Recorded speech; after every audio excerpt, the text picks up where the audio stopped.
key task as HE, the president, soldiers, is to translate his political intent into policy programs.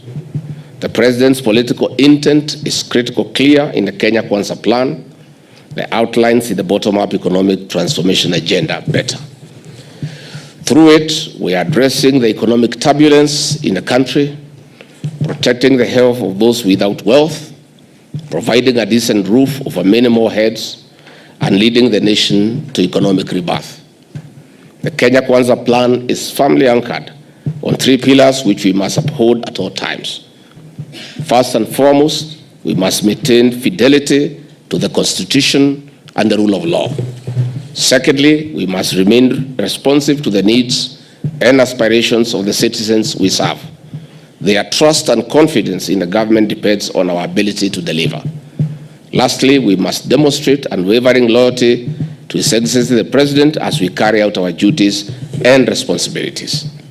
On the first point, all the power we wield is delegated to us by the people of Kenya. We are oath and honor bound to only exercise that power in strict conformity with the Constitution and to use that power for the enduring benefit of the people of Kenya.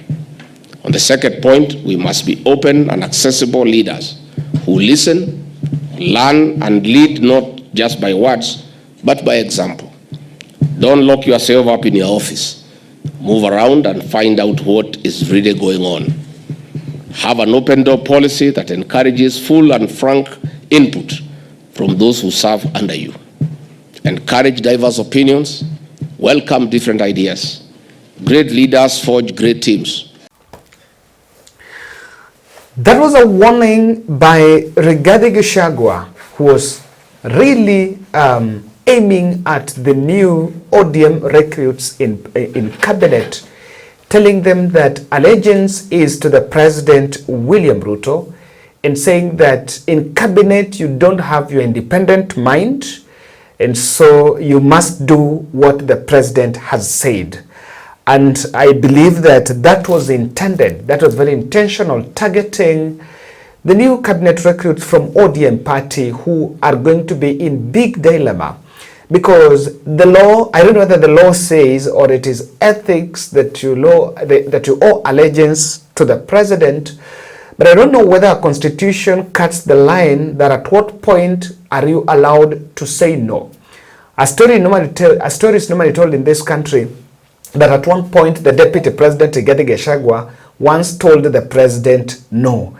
As to whether that is true or false, it is something else. Maybe it's another story for another day. But then this is the big dilemma that the new cabinet recruits have, because when they're coming into office, they're coming at a very they've joined at a very unfamiliar situation, because it's the time when the country has increased their vigilance on what the political elites are doing.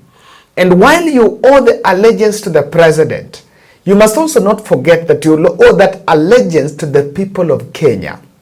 And that is why our constitution envisioned public participation. Immediately, Rigathi Gachagua issued that warning. The Treasury CS John Ngonga Mbadi found himself walked into the Treasury, and he found the IMF representatives waiting for him. IMF representatives, and IMF was actually one of the entities that was highly blamed as the authors of the Kenyan problem, that they were the face of what had bedeviled the country, or really that they were the author of the finance bill that was brought down by the people of Kenya. And I just want to read for you a tweet that was shared by the Treasury, and this is the message they shared when Mbadi met. And now Mbadi is at crossroads. What IMF says and what the president says and what the people of Kenya want, we've been saying that kama kuna mahali iko shida, or not rather iko shida, that the most challenging docket was this one. Treasury is saying the IMF representative in Kenya, Mr. Salim Sakir, paid a courtesy call to Treasury CS John Mbadi, Kipto this morning, and Principal Secretary Kipto this morning, the IMF continues to play a crucial role in supporting Kenya's economic stability and development. And then they tag IMF. You can see Mbadi and the PS Kipto there. The PS Kipto is a very closest ally to President William Ruto. And if there is William Ruto's eye in Treasury, then it is PS Kipto. I can tell you that if we might think that Mbadi might be on top of everything, then PS Kipto has been put there to checkmate him. Those who have been following this podcast, you understand that I told you that in each ministry there is a zebra ticket. If the PS is not William Ruto's eye, then the CS is William Ruto's eye. But most definitely, William Ruto is in touch with all the PSs. They call it hands-on type of leadership. But according to me, it is just micromanaging. Now, this meeting with IMF elicited reactions. And one of the leaders who reacted to this was Oduor, who wrote a letter and issued a press statement that I want us to look at here. And COTU is saying, the Central Organization of Trade Unions wishes to strongly caution the new National Treasury Cabinet Secretary, John Mbadi, over the potential implications of IMF's conditionalities on our country's economy. Historically, following the IMF advice without scrutiny has led to adverse effects on the citizenry and workers. We draw an important lesson from the regime of former President Mwai Kibaki, which approached IMF recommendations with balanced perspective, ensuring that the welfare of citizens remained a priority. And I'm so much interested in this because for the first time, after we came up with a mongrel where you don't know whether ODM is in government or government is in ODM, you can now see the likes of Oduor now trying to posture as opposition, or now also raising their voices, and they now have the voice to tell the President William Ruto about the IMF. Now, this has received a backlash. If you check the reply section in that tweet that I just read to you by Treasury, it has caused some backlash. And interestingly, now Mbadi has just started bit in it. Remember, the reason why I think Mbadi must also be very careful with this direction is yesterday, when the outgoing CS Njuguna Ndung'u was issuing his exit speech, he mentioned something on taxation and said that there is a force behind taxation, and it has been tested. It's a pilot that has been done, that high taxation, policies geared towards increasing taxation, high taxation policies does not translate to increased revenue. That correlation is not directly proportional. And while warning about that, I want you to tie that with what Wanjigi was saying. And Wanjigi was also warning the CS, Mbadi, that you should not sign anything and everything that the Treasury officials are telling you to sign, because there is a cartel around the Treasury that will stop at nothing to get their way. No, you need to get that here. This notion that high tax rates will raise high tax revenue.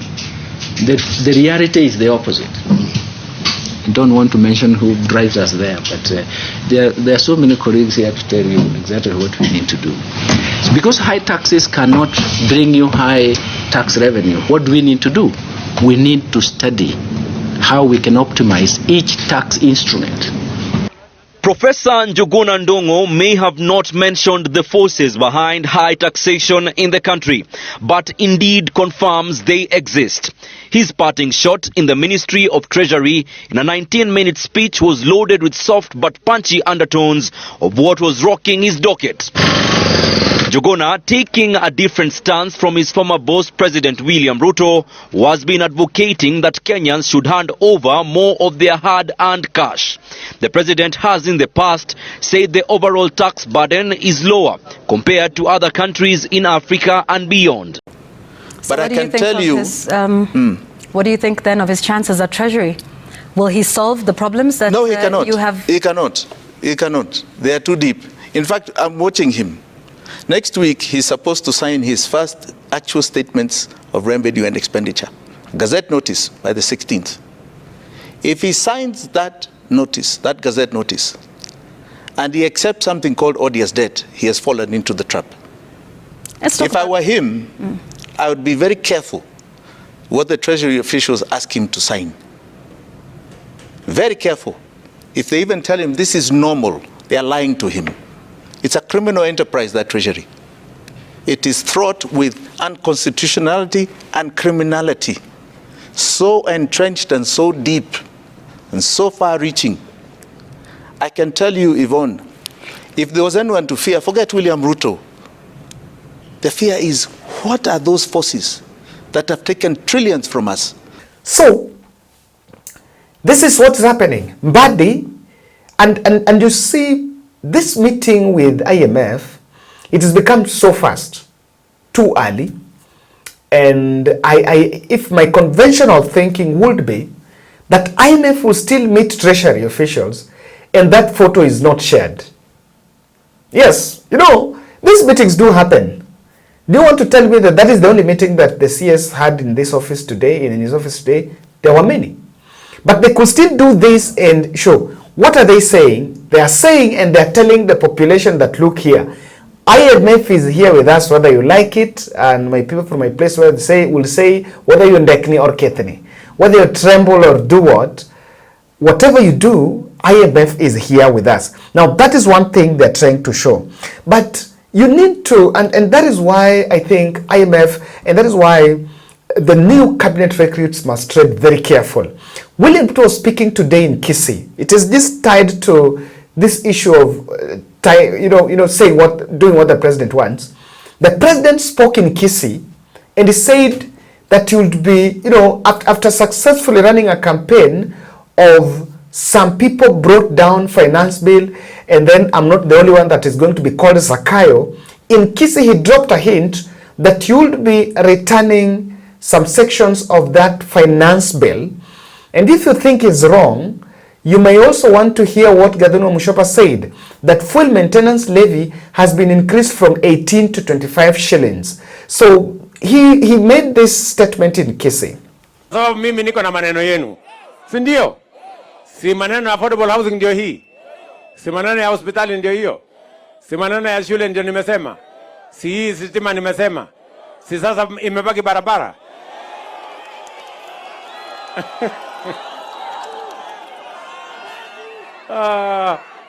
Asa ngojeni maneno wacha. Ama namna gani jameni? Huyu mjumbe wenu Daniel amekuja huko akanisukuma sana. Akaniambia iko barabara ya kutoka Keroka kwenda Ibacho. Na mimi nasikia inapitia hapa kwenu. Hiyo kwenda Ibacho. Alafu tena iende mpaka Masimba. Si ndio? Alafu ipige kona iende mpaka Kiamo kama huko.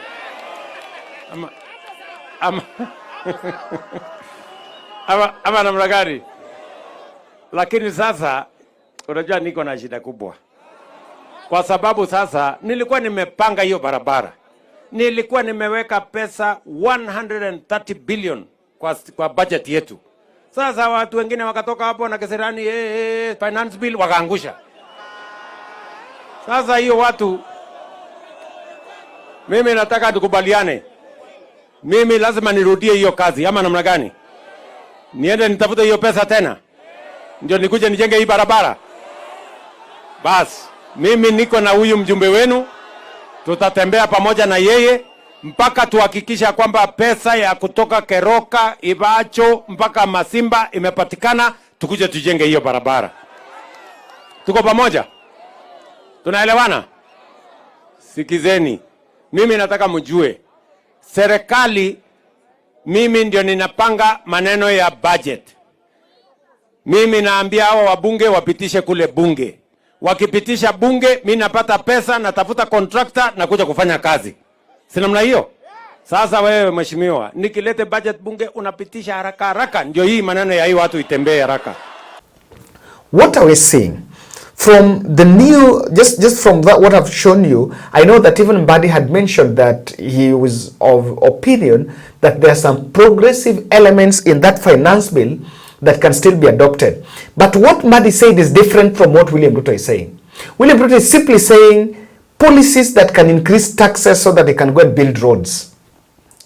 But if yesterday we were condemning CS Ndungu for telling us ghost schools and ghost pupils and all manner of ghosts, and we said that, why is he saying the time is leaving? But I wish, instead of condemning him, I wish we take that position and now look at our expenditure patterns, because that's where the problem is. By the way, I agree with him on that. Someone was making a joke and was asking, why is it that we have ghost schools, ghost principals, and all manner of ghosts in the education sector? Then we have one PS that has stayed in that docket for so long.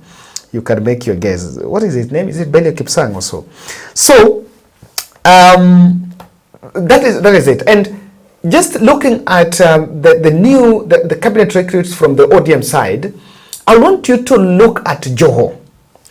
Just the same day, Joho also held another meeting, and this meeting is very critical. Joho met here, in this photo you can see, with a delegation by US ambassador, saying, this afternoon I held a productive meeting with the US ambassador to Kenya, Meg Whitman, in my office at the Ministry of Mining, Blue Economy, Maritime Affairs headquarters in Nairobi. We discussed pertinent matters relating to Kenya-US partnership on investment in the areas of mining, blue economy, and maritime affairs. These areas contribute fully to Kenya's economic growth and equally has the potential of creating jobs for our young people. Over the years, Kenya and the US have enjoyed cordial relations and our commitment towards a joint force. Now, I'm a bit disturbed, not disturbed, I'm a bit curious on this meeting, because I didn't see Meg Whitman meeting the outgoing CS from here, Salim Vuria. Okay, that nevertheless, that does not mean this meeting should not happen, because he never met the other person who was there, the other CS who was there. But I've also looked at the priority areas between Kenya and US now will be the deals that Ruto signed in May. And if you look at that list, I did not see any on mining. However, there is this article, I've just bumped on this article. A US firm buys Kwale Miners parent in 31 billion deal. So, there is a 31 billion deal at stake in that ministry where Hassan Joho is. This is another deal on table. And when you see 31 billion deals, such a deal, it's not a joke.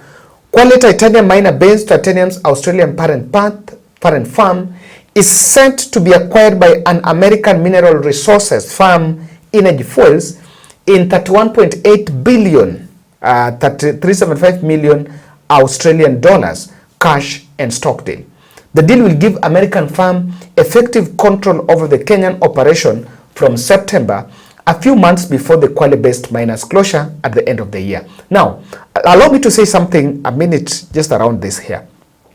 We're talking about debts, but analysts, some geologists have been saying that Kenya have some serious mineral reserve, huge chunk of mineral reserves, that if they're effectively exploited, then we can be able to pay our debts within a day, even within a month. We can be able to offset all that foreign debt. There have been that discussion going on in these corridors. I really hope that this can be there. And now Meg Whitman has gone to meet Joho. Do you realize that there is a pattern that the new CSS, there are a lot of some agenda around them. And one thing that is very sensitive is that one thing that they have to pay attention to, that why Joho or Paranya, Wandai must tread very careful, is there is some sensitive areas of policy by government that is being pushed through their ministries.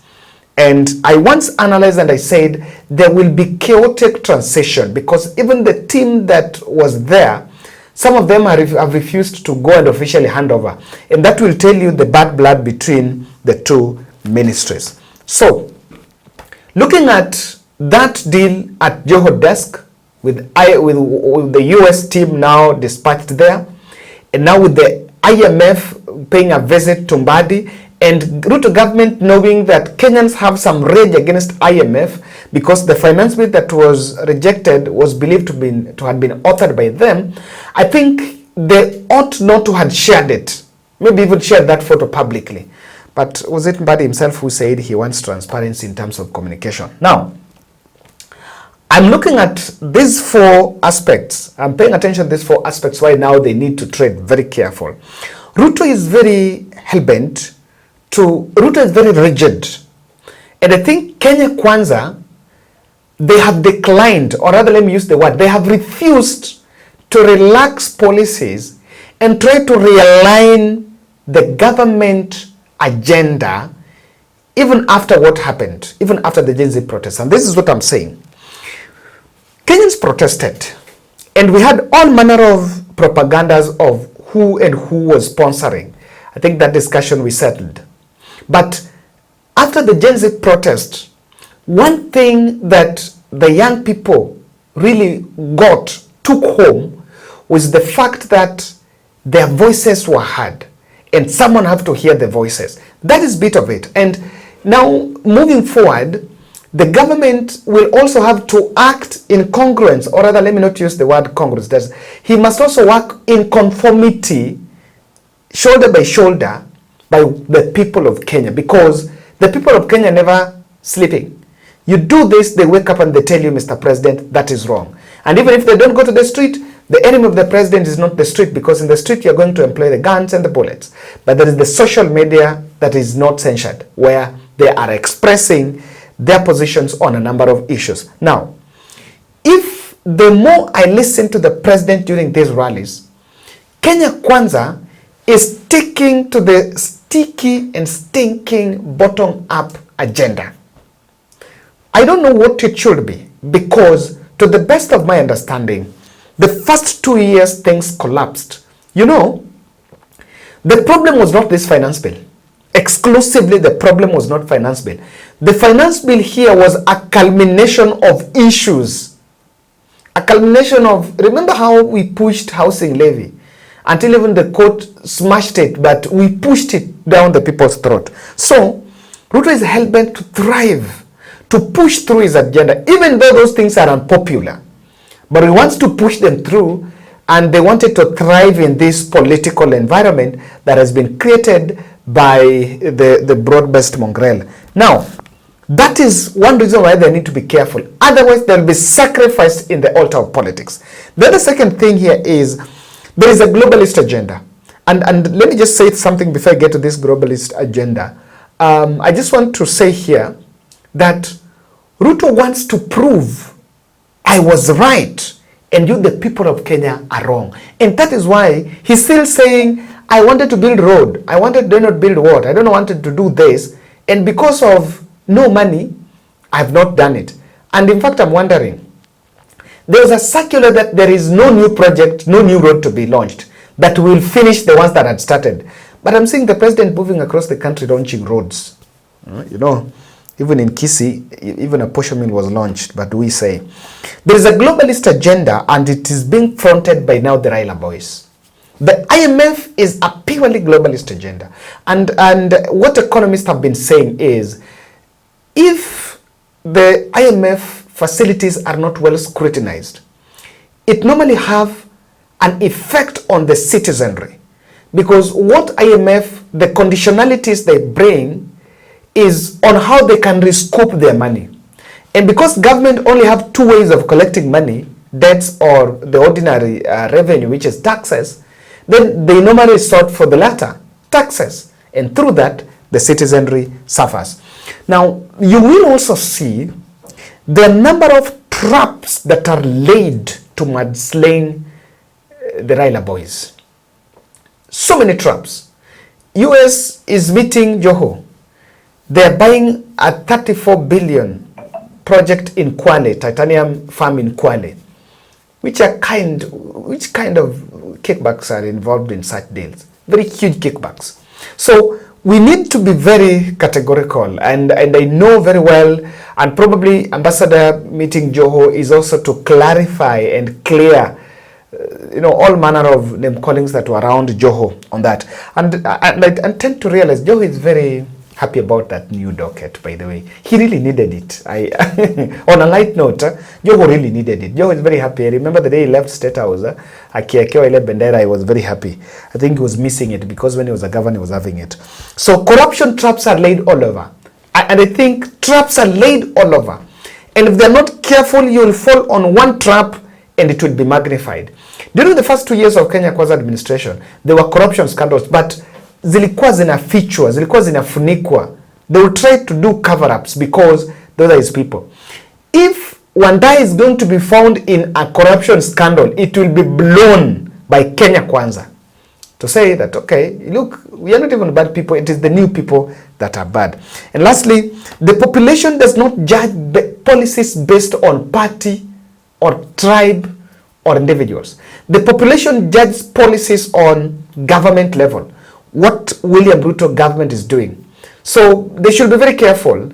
No one is going to defend Mbadi because Mbadi is a member of ODM. And no one is going to defend Wandai because Wandai is coming from a constituency.